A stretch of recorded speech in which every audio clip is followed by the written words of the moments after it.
Hey, what's happening, world? I am your man Ray Sr., and this is In Case You Missed It. All right, y'all, in hip hop news, we've got a fresh new artist, goes by the name of Coi Leray. Um, you know, right now she's trending because on Twitter she's kind of venting about one of her shows. Basically, what happened is she's on tour, I guess, or did a show with Nicki Minaj and then Polo G. And then I guess she went on and people weren't really just rocking with her like that. You know what I'm saying? Like they didn't know the song, that whole kind of thing. So I'm assuming she went back after the show because if you go on her Twitter, you can see down her feed everything she's saying. She really just popping off on Twitter, upset about the whole situation. Well, Nicki Minaj and Polo G both came to her defense. Nicki said something like, yo, what I'm saying? They were standing up, what I'm saying? They were more listening to you. Even if they didn't really just know the song and they wasn't dancing and singing along with you, they were still intrigued. You know what I'm saying? Just trying to boost their spirits a little bit, man. So shout out to the vet, Nikki, you know what I'm saying, for trying to help a young artist get through some tough times. All right, in R&B news, you've got a new 22-year-old Korean American R&B artist. She's bringing it in for the new wave of artists, trying to do a little something different. She just dropped an album, I think, on the 21st. It is called A Liquid Breakfast.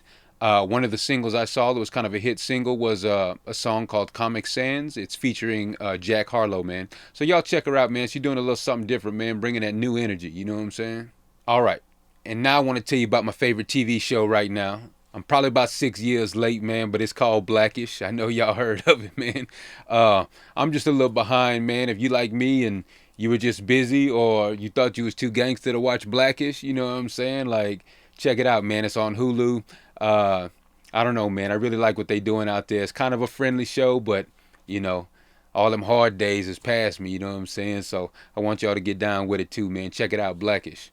All right, your sports news. Got some boxing going on the channel DAZN.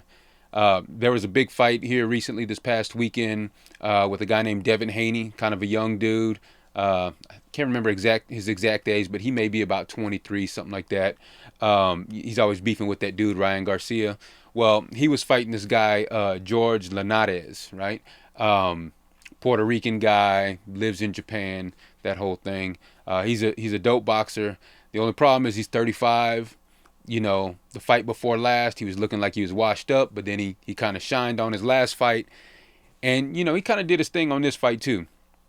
Now, Devin Haney was too strong for him the whole fight. You know what I'm saying? And in boxing terms, strong means like he's too powerful. You know what I'm saying? His punches were just a little bit harder, that whole kind of thing. And he had youth on his side. So the entire fight, Devin Haney was controlling him with the jab. Just too strong, too elusive. But Linares used his experience and stayed in control. So all the way up until around round 10, the end of that, Devin Haney was in control of the fight. Well, Linares, he ended up throwing like a little three-piece or something, a combination, you know what I'm saying? At the end of round 10, shook Daney. He wobbled back to the ring, to his corner when the bell rung. He was on shaky legs, right? And so, sometimes when you get rocked, when you're fighting or just boxing or whatever, you get hit, it'll kind of discombobulate you a little bit, throw off your equilibrium so your balance is a little bit off. And so it seemed like round 11 and 12, his balance was off. He was still on shaky legs, Devin Haney was. And he just kept running up to Linares and trying to hold him, you know what I mean? Which is a smart move. It's a good tactic. You won the other 10 rounds. It's okay if you just grab this fool and hold on for your life for these last 2 rounds and you end up winning the decision. And that's kind of what happened. So, I don't know, huge fight for Devin Haney. He's taking on big challengers, man. So hopefully Ryan Garcia, you know what I'm saying, will step up to him and quit running away.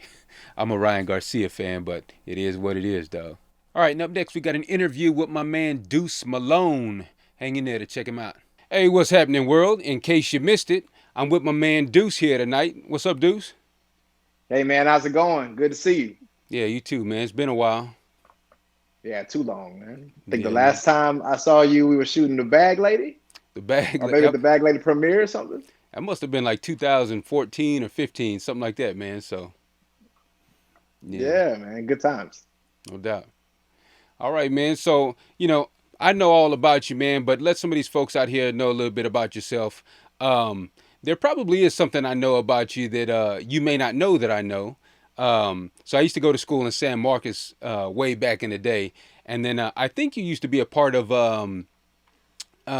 something. It was like the Word Association or some kind of hip hop group out there from way back in the day, man. Was that you? Yeah, I was. Yeah, I was in the word association. Yeah, Yeah. we were like the San Marcos Wu Tang. It was like 9 members, and yeah, man, like that was the first rap collective I was a part of. Yeah. About what year was that? Oh wow, that was probably at least 2000 to 2003 because I graduated in 2003, and that's when I got on the radio and had to pull back from the group. But yeah, man, like we were a collective. Ended up getting a residency at the Triple Crown. It's not there anymore, so we were there every first Saturday. We released like 3 mixtapes. We got a cover. You can't see it, but it's in my. I got it hung. It's a cover of Study Breaks magazine. A lot. We thought we were doing something. I mean, we were doing something. So, yeah, man, good times. Yeah. And when I first came across you and heard about you, it was about it was because of the radio station. But you know, was there any groundwork you were laying before in San Marcos that kind of propelled you into that position? I think you're a music director there at the radio station, right? Yeah, I was. So yeah, to back it up, so me, Deuce Malone, president of Wiz Up Entertainment, home to Grammy Award winning producer Troy Noka. That's what my current position is. Also director of marketing for the Urban Music Fest in Austin. It is the only really only I would say 100% urban festival in Central Texas. We focus on R&B, hip hop, soul, basically everything black, for lack of a better term, in Central Texas. But to answer your question, I kind of fell into radio because of the word association. So Chief Doomsday, my boy Greg Williams, and I made a video about this on YouTube a couple of days ago. Mm. I wouldn't have gotten the radio if it wasn't for him. So we were in the word association together. We rap all the time, and he was a journalism major at Texas State, and I was a PR major. He had his own radio show, and he graduated a year before me. And so when he was leaving, he didn't want his show to just die off because it was the only hip hop show on the whole station. Mm. So he came to me, and at the time, I was the guy in the dorm that always had the new CDs at that time, always on MTV.com. I mean, we were musicians. That music is my life, and it always has been. So he was like, "Hey, man, do you want to like do my show like when I graduate?" And I was like, "I guess." I didn't really have an aspiration to do radio, so I did it, and ended up calling it Urban Sounds on KTSW 89.9 every Friday night from 8 to 10. Mm. And that's really where the radio career started. I ended up getting a job just because I needed a job after I graduated in the promo department of Hot 93.3. Mm. They heard I did college radio, and the rest is history. They let me go on the air, loved me, ended up getting my own air shift from 7 to midnight, Mm. and then became music director of the radio station. Nice, man. That sounds like the dream for some people. You know what I mean? Like that's their aspiration. You know what I mean?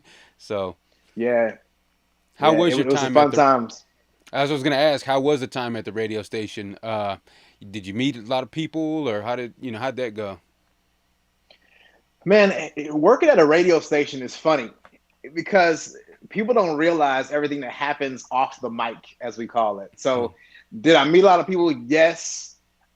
You run into a lot of random people because a radio station usually has multiple radio stations inside of it. So, the one here in Austin, you had KGSR. For those not in Austin, that we had some pop stations, some Americana, some folk stations, some kind of country, and then just some old school top 40, or as radio calls it, adult contemporary. So you'd have people like Willie Nelson showing up to the radio station to do Mm. interviews at other places. Or I remember Adele, when she was starting out, came to the radio station. So that was just other people you would just see, even actors, actresses. But for us, the hip hop station, I mean, yeah, I mean, a who's who at that time. So I was in radio from 2003 until 2009.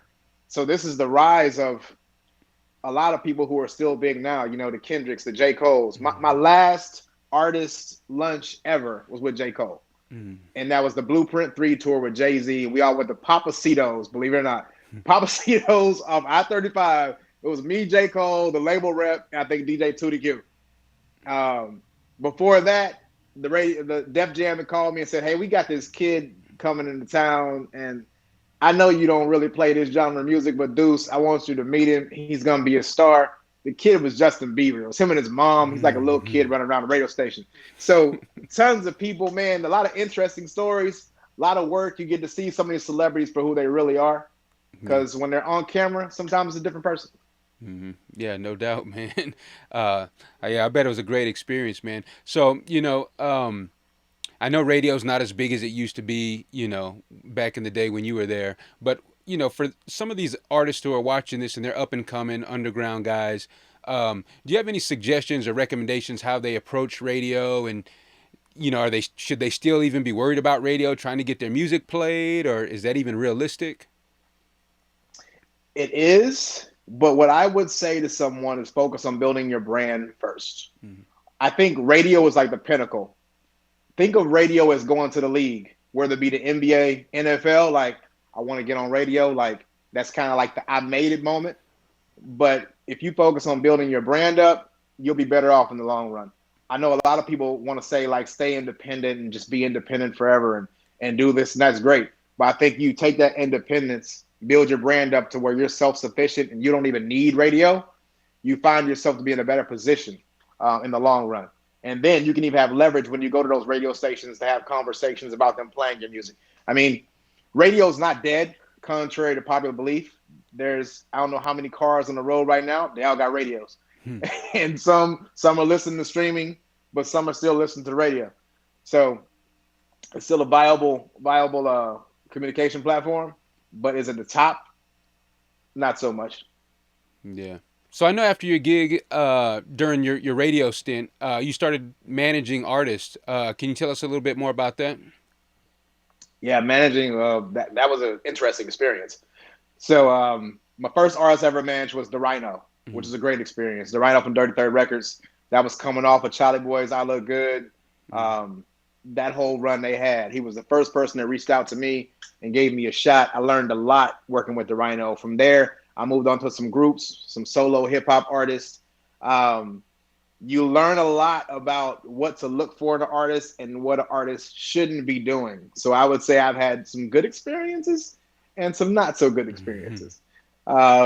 But managing is funny.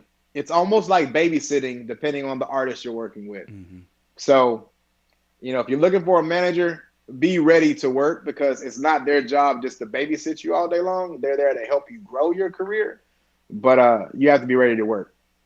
Yeah, and so one of my teachers here at ACC, he worked for a record label for like 20 years, and then he was became a manager after that. And one of the things he said that stuck with me was, a lot of artists are out there looking for managers, but it's like that's not how it's done. It's like once you get big enough or you're doing big things, the managers will start seeking you out, man. Do you think that's true, or any It's insight? 100% true. It's Mm-hmm. 100% true. I mean, I'll give you a real life example. So my partner, Troy Noka, right? A lot of people think I'm his manager. I'm his road manager and his DJ, but I'm also his partner and president of his label. But I mean, people read Troy's resume. He's a Grammy winner. He's worked with the Backstreet Boys. He's worked with Frank Ocean. I mean, we work with Doja Cat, work with John Legend, like laundry list of names, right? Mm-hmm. But he's an artist also. And then I think 2 years ago, Linda Perry reached out. And if you don't know who Linda Perry is, she was the lead singer of Four Non Blondes. She wrote "Beautiful" for Christina Aguilera. Like, she's that person in the Mm-hmm. music industry. But seriously, she reached out to Troy, was like, "Hey, like, I like what you guys are doing. Let's talk about some management and some label situations." And that's how that came about. So you're absolutely right. When you start making noise, people will take notice and reach out to you. All right, so it seems like with your radio experience, your management experience, it seems like you know a lot about the industry. Um, I know recently you've gotten into uh, some music festival stuff. How long you been doing that? Officially, about 8 years now. Unofficially, since the beginning, so the whole 15. Mm-hmm. So I knew the one of the co-creators, Homer Hill. Mm-hmm. I knew him. He was a good friend of my mother's. And so when they started the festival in 2005, they actually worked with the radio station. So I think I introduced Ray J at the first festival. And then I've kind of just been around ever since, but working like physically hands on the past 8 years. Yeah. So how many artists do you guys typically like? How long is the festival? Is it just one day, or is it like a 3 day thing? Or It's a 2 day festival. mm-hmm. So it's Fridays, Saturdays, typically before the pandemic at Auditorium Shores. It goes till 10 o'clock every night. We usually have about three national artists each night, three to four. Typically, we always have some pioneering R&B artists. Like we've had Shaka Khan in the past. We've Mm-hmm. had Johnny Gill. We've had Keith Sweat, that kind of lane. And then we've had newer folks like Miguel. We had Melanie Fiona, Trey Songz. So we run the gamut when it comes to artists. Mm-hmm. But yeah, 2 days, 15 years strong. We battled the pandemic and went virtual last year. We're doing the festival again this year. We're gonna do it. I can't tell y'all yet, Mm-hmm. but we're gonna have it. It won't be at Auditorium Shores, but we will definitely be having the festival this year. Nice, man. So for some of these indie artists out there, R&B singers and stuff, how do they go about, asking to open or just be a part of it? What's the process there, and what are some of the criteria y'all are looking for? Submitting your music. So basically, you can just email us at info@urbanmusicfest.com, Mm-hmm. or you can DM me directly. To be honest with you, like I have a hand in booking some of the artists. Mm-hmm. Homer and Donnie have the final say. Mm-hmm. But yeah, if you're an artist who has quality material, if you have a following, definitely reach out to me.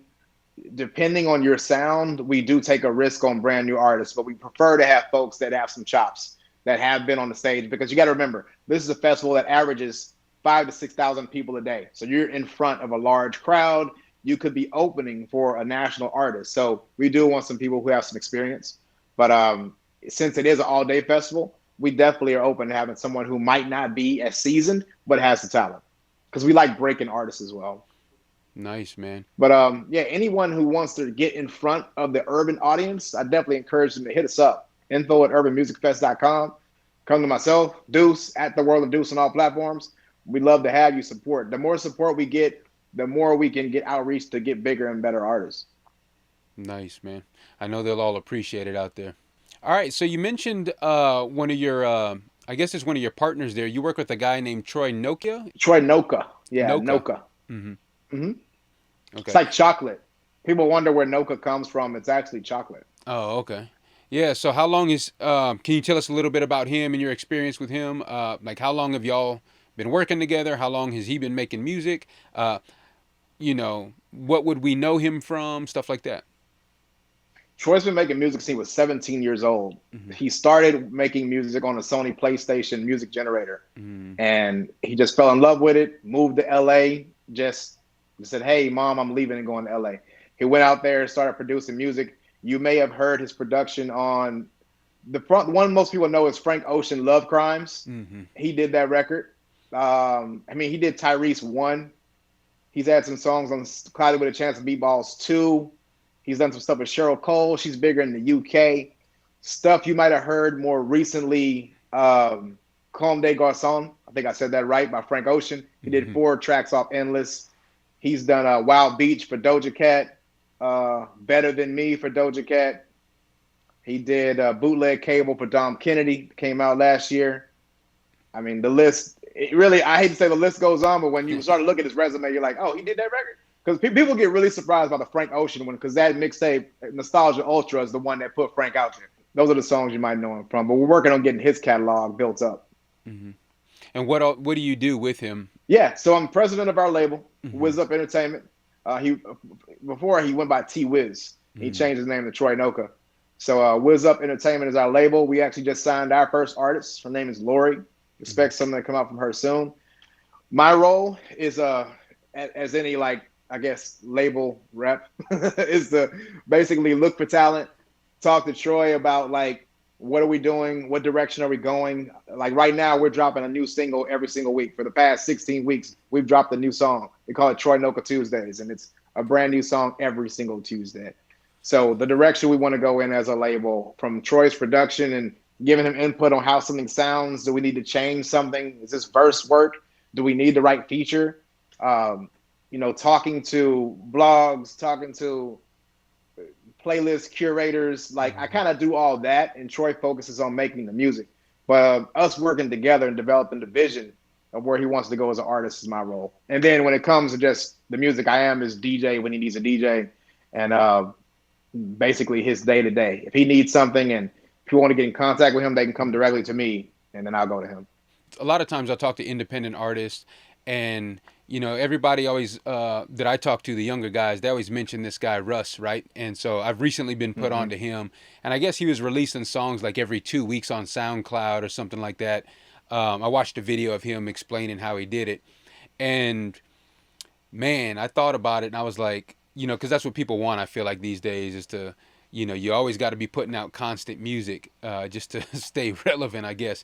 But I feel like the problem is that putting out quality music, to have it professionally mixed, you know what I mean, and then to have it mastered, and then the production takes time in itself. And it's like you almost Mm-hmm. have to have a team, and a lot of these independent artists don't really have a team. So then they Mm-hmm. struggle with the guys that I know that do put out music every couple weeks. It doesn't really sound the best, you know what I mean? Number one, their experience level isn't there yet. But then it's also, I know how long it takes to mix a song, let's say, and give it that professional. If you look at big engineers, I've heard this guy, Dave Pensado, say that it takes 12 to 14 hours for him to do a professional sounding mix, right? For those top level Mm-hmm. pros. And it's just like, you know, man, 12 to 14 hours is a long time. Whereas, if you go to the studio in your local city, um, you're paying by the block, like 4 hour block or an 8 hour block. So they may take 4 hours to mix your song, and then they're stopping not because it's done, but it's like you're out of money. You know what I mean, for that 4 hours. Mm-hmm. So this is what you got. What are your takes on that? Like, do we need uh, independent artists? Do they need to have top quality productions and mixes? And should they put out songs every 2 weeks if they can't, if they can't crank out top quality stuff? Yeah. So man, this question is this is like the question of like the year. I feel everyone's like, "What do you do?" And the strategy is twofold. Like I just told you, we release music every week. Mm-hmm. On right now, we do SoundCloud and Spotify. We look at like the analytics and like, okay, what song is really popping off really quick on SoundCloud? Oh, that one. Okay, put that on Spotify right now. That's kind of like our testing ground to see what's working. The reason why you want to release music so frequently is because of algorithms. I hate to say it, but the music world we're living in now, it's really tech with the music. Mm-hmm. And so the more you use the program, more you're pushing things through it, the more the algorithm is going to push you through. So that's why you want to release music more consistently. If you can only do it 2 weeks, or if you can only do it 1 month, that's still better than waiting a couple months, because that's what I see. I see people drop something, then they wait 6 months or whatever before they drop something else. Like, people are going to forget about you. And also, your audience's attention span is very short too. They'll forget about you. So you got those two things working with you: the technology and your audience. As far as the quality, you really got to find what you're happy with. Me and Troy have these battles, because the beauty with Troy is that he's been producing music on a professional level for quite some time. He's a producer. So Mm-hmm. he can make a song and do it in a day and it's done. And he also can mix his own records Mm-hmm. and master to a degree. So, and he's got his own studio. So it's easy for us to pump out music very quickly. So it's a blessing. But for the average person who might not be a producer, you got to find those people. You got to go to Mm-hmm. BeatStars and go buy a beat and do this. But honestly, if you get it sounding halfway decent and you're comfortable with it, I think you're okay putting it out on your SoundClouds and your Spotify. You can always go back and remix your record. But I think if you get it to a point to where it sounds halfway decent, you're okay. Yeah. Yeah. I mean, some music heads like yourself or like me might hear some things like, man, that's kind of off. But the average person is like, is this jamming? Okay. Mm-hmm. Yeah, so I have this conversation with a couple of artists that I work with, and we've decided to do that, try the Rust thing every 2 weeks. Mm-hmm. But what we're going to do is we're going to, record 8 songs or whatever, and then just try to drop it uh, at least once a month. It may be every 2 weeks. Like, there's 2 artists I'm working with, so it'd be like one artist in 2 weeks, the next artist in another 2 weeks, and maybe stagger it that way.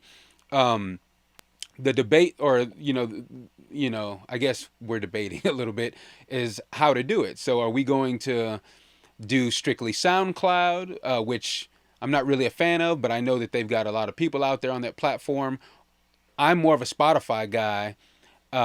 So, but to put out music on Spotify every 2 weeks, it gets kind of pricey unless you use something cheap like a DistroKid or something like that. You got any insight on that? Yeah, it's really up to you. If you got the budget, I would say go with the one that's going to get you the most people and put you in a position to get noticed the most. DistroKid is a good one because I think Spotify owns part of DistroKid or whatever it Mm-hmm. is, so they have some different like programs that'll push you forward, right? Like I personally, I'm on TuneCore when I release my music, Mm-hmm. and you still do it, and you can get on Release Radar on Spotify and all that. So it's really up to you. With SoundCloud, I know how people feel. Like I said, we release our new music every Tuesday on SoundCloud. Mm-hmm. I think it's really the key is starting. Just do something. If you're not doing anything, like if you want to start on SoundCloud, start there. You might build a following, and it's not costing you that much money just to upload to SoundCloud. And then the tracks you see that are getting some movement, put those on Spotify or and the rest of the Yeah. stores. But my thing is do something. Don't just sit there and like, man, which one should I do? Like, start putting your music out there and getting it to the people. Whether it's even putting it on Instagram, getting your stuff on TikTok. And TikTok is big right now. I mean, Mm-hmm.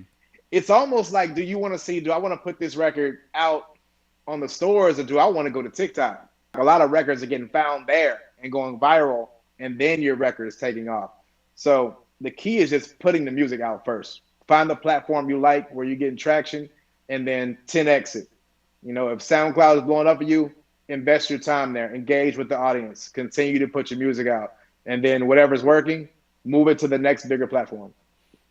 Yeah, I think that's worth the price of admission right there, man. Basically, just get started, and then whatever you see popping off on SoundCloud, throw it on the Spotify and Apple Music and all that, man. That makes sense, man. Good deal. Yeah, for sure, man. Like it's weird. We're in a day and age where it used to be DJs were the people who wrote records. Now it's influencers, Mm-hmm. and Yeah, and people that make TikTok dances and so it's very unconventional music is right now. So just find what works for you, but just get the music out and see what gravitates. yeah. All right, so I saw online somewhere that you are actually dropping some new music soon, man. Can you tell us about that? Yeah, I'm working on a new song. There's a reason behind it I can't talk about right now, Mm-hmm. but definitely dropping a new song. I did a all Austin mixtape a couple years ago called Deuce Almighty, and I want to say it was the first all locals compilation disc that came out at the time. Mm-hmm. But I'm thinking about toying with doing that again. But right now, I am dropping my own single soon. It's gonna go along with my book that I'm putting out. I'm doing a book about the music industry. So once I finish that, I'm gonna put the single out and the book out, and just start helping these people. Nice, man. I know a lot of people appreciate that. Are you looking to do something that's accessible to people, like an Amazon type thing, or just like a PDF, in exchange for an email? Are you trying to sell it? How is that going to work? Man, great question. So it's definitely going to be on Amazon. So I've already put two books out. So I'm actually an international bestseller with some other books I've done about Mm-hmm. just life and overcoming hardship. But this one will be on Amazon. It's not going to be a PDF. I want this to be an intense look on what you really want to do. Because what I've found is that a lot of artists don't know where to start. Like you'd Mm-hmm. be surprised, Ray, like artists that don't know how to get their music on stores. Like Yeah. it's really simple, but some people don't know how to do that. They don't understand that all their social media handles should be the same name. Like, so it's breaking down those kind of things very simple and getting more advanced to like what to look for in a label, what you should be doing when you start getting those contracts. How do you approach retail? Because I used to work at a CD store also. How you approach radio. I used to work in radio. These are things I actually know, and I want to give that knowledge to people because I feel like you got a lot of gurus out there right now, and that make courses and say, I'm gonna show you how to become a star, and they don't have a track record. They've never done it. They've never worked with these people. They haven't been in these rooms, and thank God I have been blessed to be in a lot of rooms and know a lot of people on a personal level. So I want to share that. So it won't be a PDF. I mean, I am doing something that I am putting out free, and I'm debating on what to do, and maybe you can help me out. I'm thinking of giving away my contact list. And what Mm-hmm. I mean my contact list is like all the industry contacts that I have, that they're general, like where they take submissions. I'm Mm-hmm. thinking of putting that out there as an initial email to the book. because I think that alone is like gold because people don't know how to get in contact with certain publications, certain people. So I'm thinking about doing that as my initial PDF. But when the book comes out, it'll be an official book on Amazon and all the other places. Yeah, nice, man. I think the book is much needed. As far as putting out some free stuff, I think it'd be pretty good if you put a couple of contacts out and maybe just tell people how to, you know what I mean, how to approach those people. Uh, Maybe a little paragraph on, hey, here's the contact list and here's what you need to say when you email these people. You know what I mean? Yeah. Like, uh, Oh yeah. just so they're not hitting them up and being like, I'm the dopest artist of all time. You know what I mean?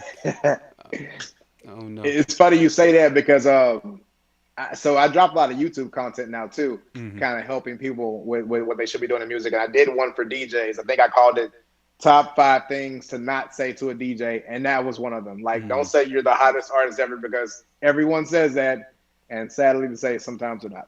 No, not exactly, man. That's good stuff, though, man. All right, man. So, what's next for you? What you got coming up? Next stuff is so we're finishing the book. I'm estimated to finish the book by the summer. And I know we're close to the summer right now. Right? Man, it's gonna be June next week. Hmm. So midsummer, we should have the book out. Y'all can sign up on my website, theworldofdeuce.com. If you sign up on my email list, you'll get notified when it drops. Be on the lookout for Troy Noga's album. It's called Cafe Society. The Hmm. album is coming soon, but we are continuing to drop music every single week. So y'all can go to troynoga.com. And you can follow us at all the same handles. Troy Noka is on Instagram, Twitter, everywhere. I'm the World of Deuce everywhere as well. So, subscribe to my YouTube channel. If you're an artist, I drop new content every single day, and it's music industry knowledge. It's the stuff you want to know. Like I dropped one today about how contracts and like why people feel like they get screwed when they get in the contract and why sometimes they're not getting screwed. So if you want to keep that up to date knowledge, go join my YouTube channel and join my Instagram and get this work. All right, y'all. The world of Deuce. Deuce, I appreciate you hanging with us, man, and letting us in your world, man. Man, thanks, Ray. I appreciate it. All right, man.